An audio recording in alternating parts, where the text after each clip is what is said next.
Hello दोस्तों, आपका स्वागत है एसपीएन क्लासेस में। आज हम लेके आए हैं एकक कोष्ठिका की विमा संबंधी गणनाएं।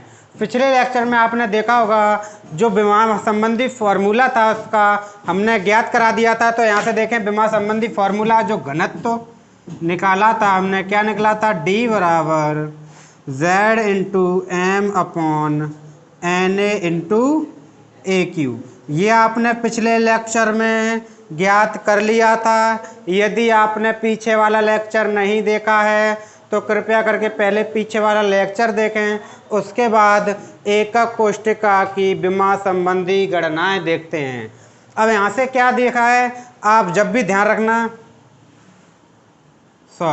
जब भी आप कोई सवाल सॉल्व कर रहे हैं तो यहाँ पे या तो हल डालें या सॉल्व डालें। उत्तर अगर डाल दिया आपने तो समझो आधा नंबर कट, क्योंकि आंसर तो भैया नीचे निकलेगा जाके। अभी उत्तर कहाँ निकला, अभी तो हम उसे सॉल्व कर रहे हैं ना।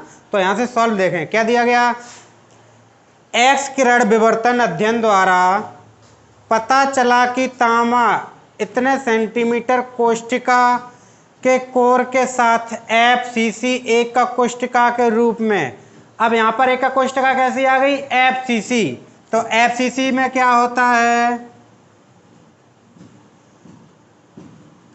FCC जो होती थी आपकी, FCC को देखेंगे आप, FCC में क्या होता है, कोनों के अलावा जो अवयवी कण होते थे, कोनों के अलावा कहाँ होते थे, प्रत्येक फलक पर भी स्थित होते थे। तो ये FCC है। तो FCC में Z का मान कितना होता है, 4। ठीक है, तो यहाँ से आपने FCC में देख लिया। अब यहाँ एक्स किरण विवर्तन अध्ययन द्वारा पता चला कि तांबा, जो तांबे का क्रिस्टल जालक है आपका, तांबा का क्रिस्टल जालक है, देखेंगे तांबा कितने, इतनी कोष्ठिका कोर के साथ, यानी एक कोर दी गई है, कोर दी गई आपकी, कोर को क्या बोलते थे, ए। तो यहाँ से A बराबर दिया गया है 3.608 इंटू 10⁻⁻8 सेंटीमीटर।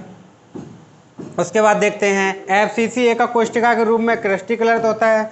दूसरे प्रयोग में तांबे का घनत्व कितना दिया गया, घनत्व D बराबर दिया गया आपको, घनत्व दिया गया है 8.92 ग्राम प्रति सेंटीमीटर क्यूब। ज्ञात किया गया है तांबे का परमाणु द्रव्यमान, परमाणु द्रव्यमान यानी परमाणु द्रव्यमान, परमाणु द्रव्यमान क्या होता है, M बराबर आपको ज्ञात किया गया है। अब आपको पता है इसका घनत्व फॉर्मूला, चूंकि आपको पता है D बराबर फॉर्मूला क्या होता है, NZ इंटू एम एन ए इंटू ए क्यू। यही तो है। मान किसका चाहिए आपको, M का मान चाहिए, तो इसका इसमें गुणा हो जाएगा, यानी इसके एक नीचे मानो क्रॉस मल्टीप्लाई करें तो निकलेगा Z इंटू एम बराबर D इंटू एन ए इंटू ए क्यू। गुणा वाला किस में चला जाता है, भाग में, तो M बराबर क्या निकलेगा, D इंटू एन ए इंटू ए क्यू अपॉन Z। यहाँ तक क्लियर है। M बराबर फॉर्मूला निकल के आ गया आपका। अब आपको वैल्यू सबकी पता है तो यहाँ से वैल्यू रख सकते हैं। D का मान देख सकते हैं आप कितना है, 9.2 इंटू Na का देखो पिछले लेक्चर में हमने बताया था Na बराबर 6.02 इंटू 10⁻23। यही तो करवाया था हमने। तो यहाँ से इसका मान रख सकते हैं आप, क्या हो जाएगा, 6.02 इंटू 10⁻23।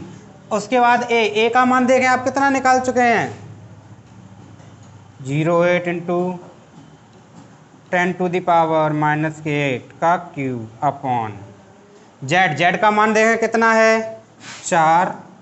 कैलकुलेशन आपको अच्छे से आती है तो जब कैलकुलेशन इसकी कर लेंगे तो इसका मान कुछ निकल के आएगा, M बराबर क्या निकल के आएगा, 63.1 ग्राम प्रति मोल। ये क्या हो जाएगा इसका उत्तर। क्लियर है। यहाँ से देखें एक्स किरण विवर्तन अध्ययन द्वारा पता चला कि जो कोर है आपकी, कोर के साथ जो अलग एफसीसी था, एफसीसी जालक में जेड का मान कितना होता था 4। कोर दी गई है, उसकी भुजा दी गई, भुजा दी गई है। उसके बाद क्रिस्टलीकृत में रूप में होता है, उसका घनत्व दिया गया है, घनत्व भी लिख लिया। क्या पूछा गया, परमाणु द्रव्यमान, तो हमने परमाणु द्रव्यमान ज्ञात करना है, फॉर्मूला आपको पता था, वहाँ से m का मान रखा, सभी की वैल्यू निकाली, और उसके बाद कैलकुलेशन तो आपको आती है, क्योंकि आप इंटर क्लास के बच्चे हैं तो कैलकुलेशन अच्छे से आती है। तो यहाँ से कैलकुलेशन करके मान कितना निकला 63.1 ग्राम प्रति मोल। क्लियर है। तो देखते हैं अगला क्वेश्चन।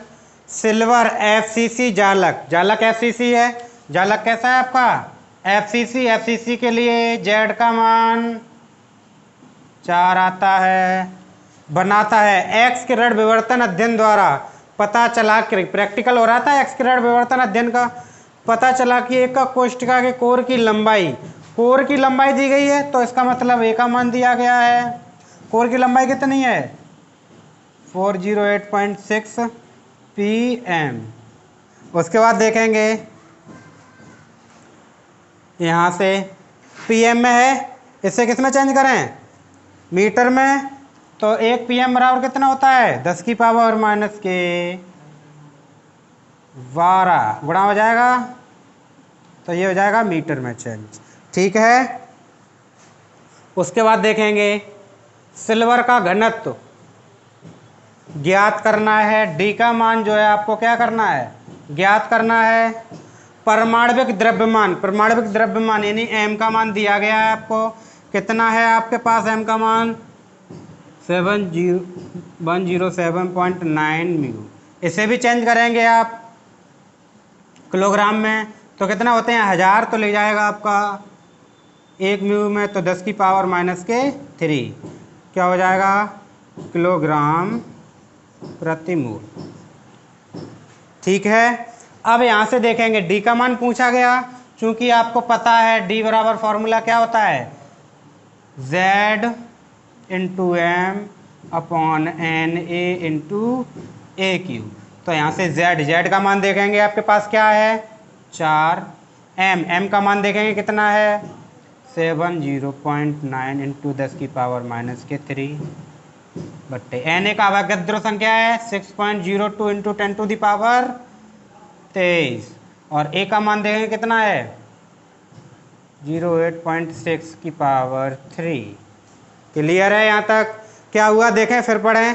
सिल्वर एफसीसी जालक बनाता है, एक्स किरण विवर्तन अध्ययन द्वारा पता चला, जालक कैसा है एफसीसी था, तो जेड का मान कितना निकला 4।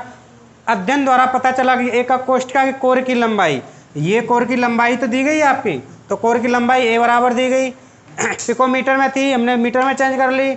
1 मीटर में कितने होते हैं 10 की पावर माइनस 12 मीटर, यानी 1 पिकोमीटर में। तो यहाँ से डी का घनत्व पूछा गया, देखें घनत्व ज्ञात करें। द्रव्यमान, परमाणु द्रव्यमान दिया गया था, म्यू में दिया गया था, इस किलोग्राम में चेंज करना है, तो हमने 1000 का क्या लगा दिया भाग लगा ऊपर आ गई 10 की पावर 3। यहाँ से सबके मान ज्ञात कर लिया हमने, इकाई सेम कर ली सबकी। उसके बाद आपको पता है फॉर्मूला डी बराबर क्या होता है Z into M upon N A into A Q. जब ये फॉर्मूला देखेंगे तो Z का मान है 4, m का मान रख दिया, एन ए अवगाद्रो संख्या होती है, ए का मान रख दिया। तो इसकी कैलकुलेशन जब करेंगे आप तो कुछ मान निकल के आएगा डी का, यहाँ डी बराबर लिख सकते हैं आप 10.5 इंटू 10 की पावर 3 किलोग्राम प्रति मीटर क्यूब। ये क्या आ जाएगा आपका उत्तर। क्लियर है। देखते हैं एक और आपका, एक और अच्छे से कर लें, कंप्लीट हो जाएगा एकक कोष्ठिका की विमा संबंधी गणनाएं। ठीक है, देखते हैं। तो आइए देखते हैं तीसरा क्वेश्चन। इसमें क्या कह रहा है, एक तत्व की कोष्ठिका की संरचना अंतः केंद्रीय है। अंतः केंद्रीय माने VCC आपका दी गया है, और VCC के लिए Z का मान कितना होता है 2। कोष्ठिका के कोर की लंबाई यानी A का मान दिया गया है कितना है 288 pm। pm को किस में चेंज करना है आपको मीटर में, तो इंटू 10 की पावर माइनस के 12 मीटर। ठीक है। उसके बाद देखेंगे आप तत्व का घनत्व, घनत्व दिया गया है D बराबर तत्व का घनत्व कितना दिया गया है,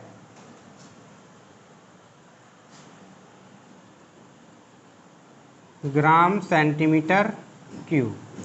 ठीक है, उसके बाद आगे देखेंगे आप, ज्ञात कीजिए कि 208 ग्राम तत्व में कितने परमाणु हैं। क्या ज्ञात करना है, 208 ग्राम तत्व में परमाणु की संख्या,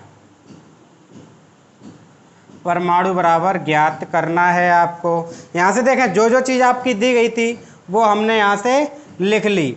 अब आपका क्या करना है, 200 ग्राम तत्व में कितने परमाणु होंगे, जो 200 ग्राम का तत्व है उसमें कितने परमाणु हो सकते हैं।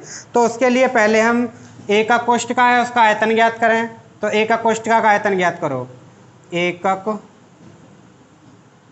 कोष्ठिका का आयतन। अब एकक कोष्ठिका कैसी है, घन है, तो घन का आयतन क्या होता है, भुजा क्यू यानी ए क्यू। तो यहाँ से निकल आएगा कितना, भुजा कितनी थी, 200 इंटू 10 की पावर माइनस की 12 की पावर 3, ये निकल आई। क्या निकल आया, एकक कोष्ठिका का आयतन। ये आपको आयतन पता चल गया। अब यहाँ से देखेंगे इसका घनत्व कितना दिया गया था आपके पास, घनत्व, घनत्व और फॉर्मूला क्या होता है, द्रव्यमान बट्टे आयतन, यही तो होता है घनत्व का फॉर्मूला, द्रव्यमान बट्टे आयतन। अब यहां से देखेंगे घनत्व का फॉर्मूला, जब यहां से आयतन निकालेंगे तो क्या हो जाएगा, द्रव्यमान बट्टे घनत्व हो जाएगा। तो यहां से देखो द्रव्यमान, आयतन किसका दिया गया था, 228 ग्राम है, तो यहां से निकाल सकते हैं 208 ग्राम तत्व का आयतन, 200 ग्राम तत्व का आयतन निकालेंगे। तो द्रव्यमान, द्रव्यमान देख सकते हैं आप, 208 ग्राम तत्व है तो द्रव्यमान कितना हो गया, 208 ग्राम अपॉन घनत्व, घनत्व कितना दिया गया था, 7.2, ये तो दिया गया था ग्राम सेंटीमीटर क्यूब। तो यहाँ से इसका मान निकालेंगे कितना निकलेगा, 28.88 सेंटीमीटर क्यूब, क्योंकि ग्राम से ग्राम कट गया, ये निकल आया आपका जाके। अब यहाँ से आप देखेंगे 200 किस में पूछा गया, 208 ग्राम तत्व का आयतन पूछा गया, ये एक में निकला जाके। और आपके एकक कोष्ठिका ये तो है, एकक कोष्ठिका का आयतन, टोटल एकक कोष्ठिका देखते हैं, टोटल जो एकक कोष्ठिका है, ये टोटल एकक कोष्ठिका का आयतन निकाल लिया आपने, कितना है, ये टोटल एकक कोष्ठिका का आयतन है। और यहाँ पर देखेंगे 208 ग्राम का एक आयतन है, यानी तत्व कितनी कोष्ठिकाएं बन सकती हैं। तो यहाँ से आपको निकल आएगा क्या, एकक कोष्ठिका की संख्या, एकक कोष्ठिका की संख्या देखेंगे कितनी निकलेगी, एकक कोष्ठिका, कुल टोटल एकक कोष्ठिका कितनी है, 228 इंटू 10 की पावर माइनस के 12 की पावर 3। और यहाँ से देखेंगे कितना मान दिया गया था, 28.88। जब इसका कैलकुलेशन कराएंगे तो संख्या कितनी निकलेगी जाके आपकी, 12.08 इंटू 10 की पावर 23। ठीक है, अब यहाँ से देखें एक कोष्ठिका की संख्या, यानी एक कोष्ठिका की संख्या निकली, हैं कितने इसमें कण, एक कण का ही तो निकला, ये हैं कितने, 2। तब यहाँ से निकलाएगा आपका परमाणु, कितना निकलेगा जाके, 12 इंटू 08 इंटू 10 की पावर 23 इंटू 2, 2 ही तो देखेंगे, 2 ही तो है आपके पास। तो कितना निकल आया है टोटल मान, 24.16 इंटू 10 की पावर 23 परमाणु, यानी इतने परमाणु एकक कोष्ठिका में होंगे। ठीक है, आपको जहाँ वीडियो समझ में नहीं आया वहाँ पॉज करके पीछे करें और फिर देख लें उसे, तो आपका क्लियरली हो जाएगा। तो हम यहाँ से आपके 3 टॉपिक ख़त्म कर चुके हैं, यानी 3 आपको एकक कोष्ठिका की विमा संबंधी गणनाएं कैसी होती हैं, 3 न्यूमेरिकल आपको अच्छे से कराए होंगे। आई होप तीनों अच्छे से समझ में आए होंगे। तो हमारी जो एकक कोष्टिका की विमा संबंधी गणनाएं थी वो खा से ख़त्म हो गई और माँ से बिल्कुल मक्खन हो गई। So thank you.